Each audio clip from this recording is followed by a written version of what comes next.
जय श्री राधे कृष्ण। श्री राधा कृष्ण को मेरा कोटि कोटि नमन। सभी भक्तों को प्रेम भरी श्री राधे राधे। आज की कथा में आप श्रवण करेंगे श्री गृह संहिता के अंतर्गत मथुराखंड में 8वां अध्याय चानूर मुष्टि के आदि मल्लों का तथा कंस और उसके भाइयों का वध। श्री नारद जी कहते हैं, राजन नंदराज का चित्त करुणा से द्रवित हो रहा था। उनकी ओर ध्यान देकर तथा वनिताओं के मनोरथों को याद करके श्री हरि ने शत्रुओं को मार डालने का संकल्प मन में लेकर बलपूर्वक युद्ध आरंभ किया। चानूर को भुजदंडों से उठाकर श्री कृष्ण ने बलपूर्वक अकस्मात आकाश में उसी प्रकार फेंक दिया जैसे हवा ने उखड़े हुए कमल को सहसा उड़ा दिया हो। आकाश से नीचे मुँह किए हुए वह पृथ्वी पर इतने वेग से गिरा मानो कोई तारा टूट पड़ा हो। फिर उठकर चानूर ने श्री कृष्ण को जोर से एक मुक्का मारा। उसके मुक्के की मार से प्रात पर भगवान श्री कृष्ण विचलित नहीं हुए। उन्होंने तत्काल चानूर को उठाकर पृथ्वी पर पटक दिया। चानूर के दांत टूट गए, वह मदोन्मत्त मले क्रोध से तमतमा उठा। मैथिली उसने श्री कृष्ण की छाती पर दोनों हाथों से मुक्के मारे। नरेश्वर तब दोनों हाथों से उसके दोनों हाथ पकड़कर साक्षात भगवान श्री कृष्ण ने कंस के आगे उसे घुमाना आरंभ किया और सबके देखते देखते पृथ्वी पर उसी प्रकार दे मारा जैसे किसी बालक ने कमंडलू पटक दिया हो। श्री कृष्ण के इस प्रहार से चानूर मल का मस्तक फट गया। राजा ने वह रक्त बमन करता हुआ तत्काल मर गया। इसी प्रकार महाबली बलदेव ने रणदुर्ग में मल मुष्टिक के पैर को मुट्ठी से पकड़कर आकाश में घुमाया और जैसे गरुड़ सर्प को पटक दे उसी प्रकार उसे पृथ्वी पर दे मारा। फिर तो मुष्टिक मुंह से खून उगलता हुआ काल के गाल में चला गया। तत्पश्चात कूट को सामने आया देखे महाबली बलदेव ने एक ही मुक्के से उसी प्रकार मार गिराया जैसे देवराज इंद्र ने वज्र से किसी पर्वत को धराशायी कर दिया हो। राजन जैसे गरुड़ अपनी तीखी चोट से नाग को घायल कर देता है, उसी प्रकार सामने आए हुए सल को नंदनंदन ने लात से मार गिराया। फिर तो सल को पकड़कर श्री कृष्ण ने उसे बीच से ही चीर डाला और जैसे हाथी किसी पेड़ की डाली को तोड़ फेंके उसी प्रकार उसे कंस के मंच के सामने फेंक दिया। यह सब मल्ल अखाड़े में गिराए जाते ही मौत के मुख में चले गए और उनके शरीर से निकली हुई ज्योतियाँ सत्पुरुषों के देखते देखते भगवान वैकुंठ श्री कृष्ण में समा गई। इस प्रकार बलराम और श्री कृष्ण के द्वारा अनेक मल्लों के मारे जाने पर शेष मल्ले वैसे व्याकुल प्राण बचाने की इच्छा से भाग खड़े हुए। तदंतर श्रीदामा आदि अपने मित्र गोपों को खींचकर माधव ने उनके साथ समस्त सज्जनों के सामने मलयुद्ध का खेल आरंभ किया। किरीट और कुंडलधारी बलराम तथा श्री कृष्ण को ग्वाल बालों के साथ रंगभूमि में विहार करते देखे समस्त पुरवासी विस्मय से चकित हो उठे। कंस के सिवा अन्य सब लोगों के मुंह से जय हो की बोली निकलने लगी। सब ओर से साधुवाद सुनाई देने लगा और नगारे बज उठे। अपनी पराजय देख कंस अत्यंत क्रोध से भर गया और बाजे बंद करने की आज्ञा देकर भड़कते हुए अधरों से बोला। कंस ने कहा, वसुदेव के दोनों पुत्र खोटी बुद्धि और खोटे विचार वाले हैं। इन दोनों को अर्थात और शीघ्र मेरे नगर से निकाल दो। ब्रजवासियों का सारा धन लो। दुर्बुद्धि नंद को सहसा कैद कर लो। आज मेरे दुर्बुद्धि पिता सुरपुत्र उग्रसेन का भी मस्तक तुरंत काट लो।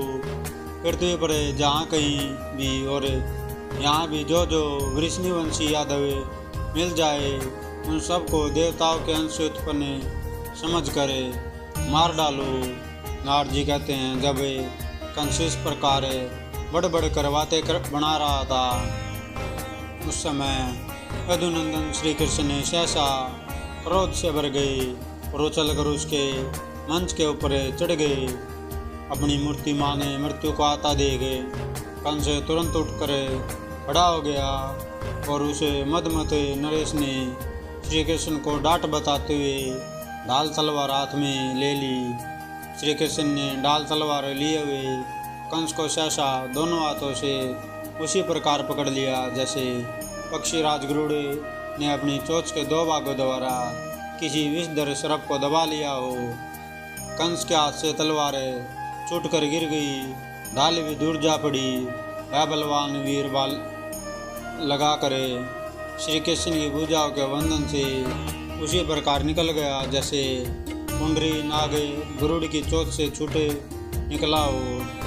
वे दोनों बलवान वीर उस मंच पर वेग से एक दूसरे को रौंदते हुए उसी प्रकार सुशोभित हुए जैसे पर्वत के शिखर पर दो सिंह परस्पर जूझते हुए शोभा पा रहे हों। कंस बलपूर्वक उछल कर 100 हाथ ऊपर आकाश में चला गया।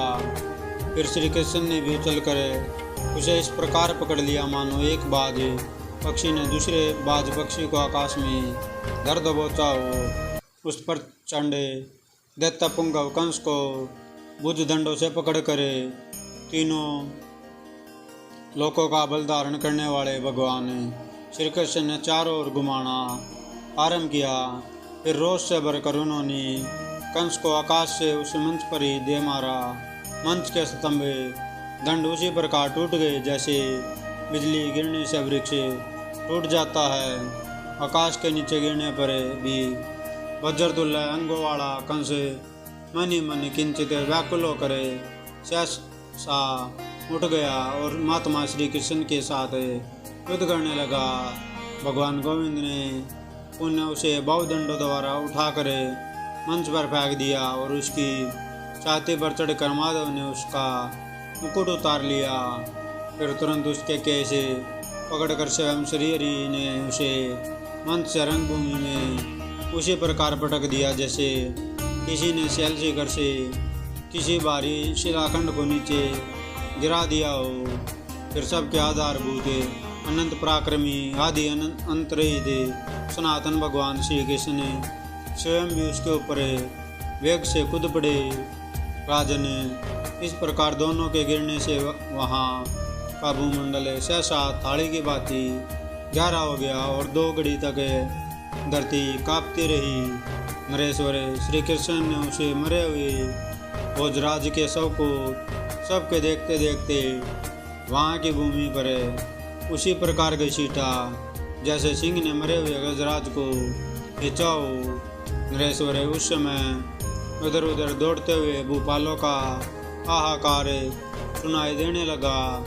महाबली कंस ने बैर भाव से देवेश्वर श्री कृष्ण का भजन करके उसी प्रकार उनका स्वरूप प्राप्त कर लिया जैसे कीड़ा भृंगी के चिंतन से उसी का रूप ग्रहण कर लेता है।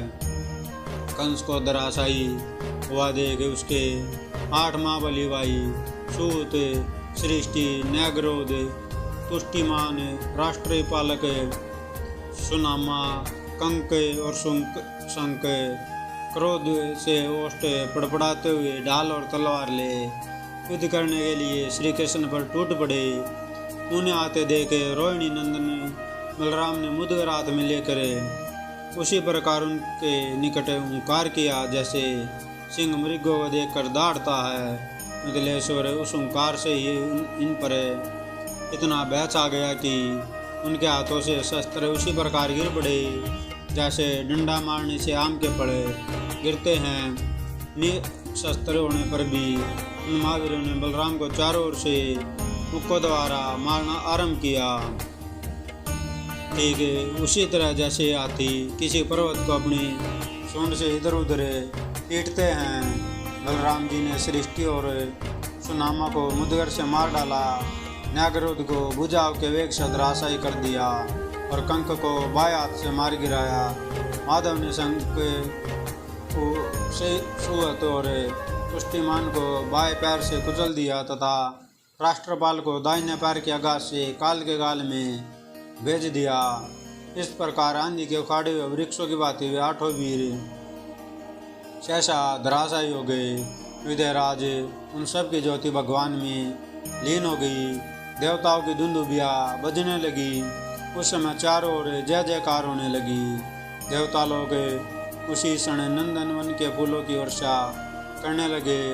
विद्याधरी और गंधर्व आंगनाएं हर्ष से वीलो नृत्य करने लगी। ब्रह्मा आदि देवता मुनि और सिद्ध विमानों द्वारा भगवान का दर्शन करने के लिए आए। विद्याधर गंधर्व और किन्नर भगवान का यश गाने लगे। वे वैदिक मंत्रों का पाठ करते हुए दिव्य वाणी द्वारा बलराम और श्री कृष्ण ने दोनों भाइयों की स्तुति करने लगे। तदंतर कंस की अस्थि प्राप्ति आदि रानियाँ हाथों से छाती पीटती हुई महल से बाहर निकली और प्राप्त हुए वैद्य के दुखे से दुखी हो विलाप करने लगी। स्त्रियाँ बोली, हा नाथ, हे यदुपते, हे महाबली वीर, तुम कहाँ चले गए? तुम तो त्रिभुवन विजय तथा साक्षात देवताओं के लिए भी दुर्जय वीर थे। तुमने निर्दय होकर अपनी बहन के नवजात बच्चों की हत्या की थी। 10 दिन से कम और अधिक उम्र वाले दूसरे बालकों का भी बलपूर्वक वध कर डाला। उसी घोर पाप के कारण तुम ऐसी दशा को प्राप्त हुए हो। नारद जी कहते हैं, नाराज ने इस प्रकार अश्रु भीगे मुख वाली दीन दुखी राजपत्नियों को धीरज बांधा करे। लोक भावन भगवान ने यमुना के तट पर श्रीखंड चंदन से युक्त चिताएं बनवाई और मारे गए मामाओं की पारलौकिक क्रियाएं करवा कर सबको समझाया। इस प्रकार श्री गर्ग सीता में श्री मथुराखंड के अंतर्गत नारद बोला सर्व संवाद में कंस का वध नामक 8वां अध्याय पूरा हुआ। जय श्री राधे कृष्ण। अगर कथा अच्छी लगी हो तो वीडियो को लाइक कीजिएगा, चैनल को सब्सक्राइब कीजिएगा।